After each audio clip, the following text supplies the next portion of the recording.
boys and girls, it's Mrs. Kite here with Junie B, first grader, Dumb Bunny, and we are about to start chapter 8 called Swooping. If you remember the end of chapter 7, the daddy had just given all of the rules, and Junie B was not very happy because she's stuck in that big Easter bunny costume with the huge feet and she keeps tripping. And the daddy has started the Easter egg. He counted down and everybody is ready to begin. So here we go with chapter 8 titled Swooping. The children ran. They ran everywhere, I tell you. They ran to and fro and up and down and back and forth and here and there. Also, Roger ran sideways and Lenny ran in a circle. I watched them very fascinated. Some of the children were tackling and scuffling. Sheldon went through a shrub. That's when Lucille's daddy blew his whistle again. Tweet, tweet, tweet. Everybody come back here right now, he shouted real mad. Everyone came back. Sheldon had a stick in his ear. He sputtered and stuttered and pointed at May. She pushed me, May pushed me through a bush. May stamped her foot. No, I did not, Sheldon. I did not push you, you pushed yourself, she said. She turned and looked at the daddy. It was the darndest thing you ever saw, she said. He shoved himself right through that shrub. The daddy stood there a real long time, and then he walked to a picnic bench, and he sat down real slow. He hit himself in the head. I went over and tapped on him.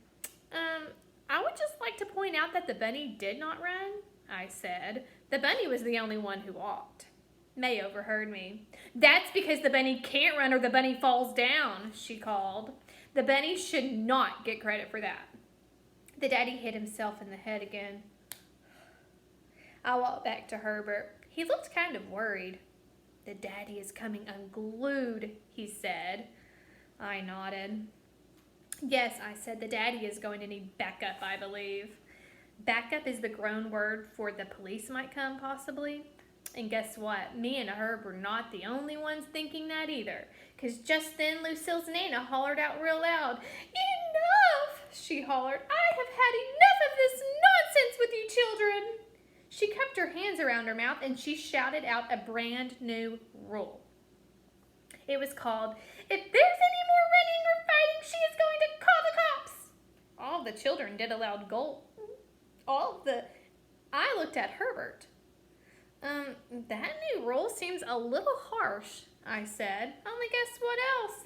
The new rule worked, I think, because pretty soon the Nana started the egg hunt again, and this time no one ran at all.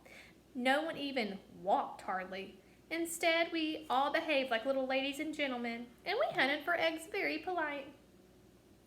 May stuck to Sheldon like glue. I tried to stick to him too, but my giant feet could not keep up that good. May kept on grouching. You're not going to get the golden egg before I do, Sheldon. Even if you know where it is, I'll still beat you to it, she said. I'm all over you like flies on an egg salad. Sheldon rolled his eyes. But I don't know where the golden egg is, May, he said. I've already told you that. I don't know anything at all. I cupped my mitts around my mouth. I believe you, Sheldon. I believe you don't know anything at all, I shouted. I've never thought you've known anything at all. After that, I hurried to catch up to him, because I definitely thought he knew something, of course. Sheldon turned to wait for me. Then all of a sudden, he glanced down at the ground, and he did a loud gasp. I see one, he shouted. May and I turned to look. There was a bright green egg under the bushes. Sheldon clapped and clapped. Then he hurried over to pick it up. But whoosh, swoop, scoop.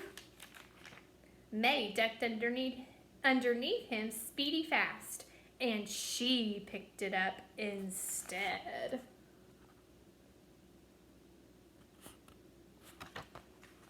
I got it, she screeched. Then she put the egg in her basket and danced all around. Sheldon's face got sputtery mad, but before he could even yell at her, he did another gasp. I see one, he shouted even louder than before. Then he clapped his hands and he laughed real happy and he hurried over to pick it up. But whoosh, swoop, scoop. May beat him to it again. He needs to be quieter. Two, now I have two, she hollered. She jumped up in the air and kicked her feet. I swooped, I'm a swooper, I swooped, she said. She ran back to Sheldon and leaned in his face. I knew I would beat you at this game. Now I have 2 eggs and you and Junie B have. She leaned her head into our baskets. Let's count them. 0. Ha, you have 0 and I have 2.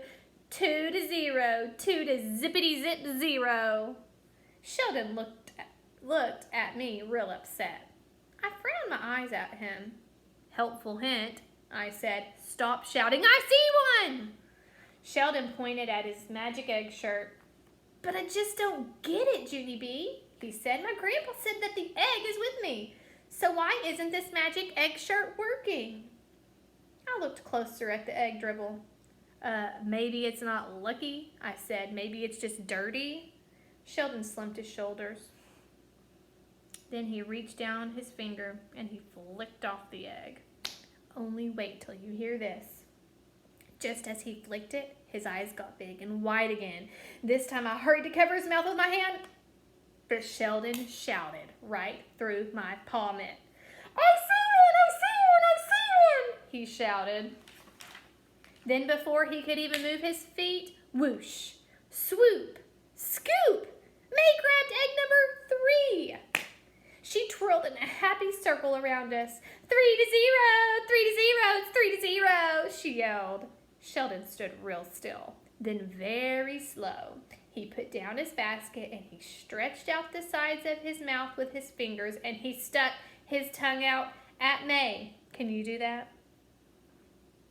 That was appropriate behavior, I believe.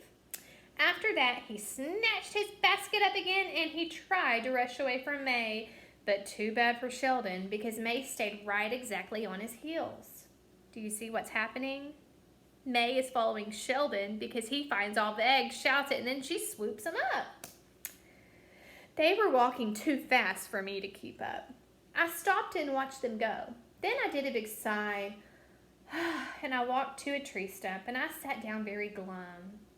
I hate being this dumb bunny, I said, because my feet are too big and my legs are too slow and my paw mitts are too clumsy. I slumped my shoulders and looked in the empty basket. I did another sigh, because let's face it, the bunny was a rotten egg. And that's the illustration on the front cover. How do you think Junie B is feeling right now? Probably a little disappointed, frustrated, sad, worried. Humiliated, maybe, annoyed. She's probably feeling a lot of things. That's the end of chapter 8. Chapter 9 is titled Lucky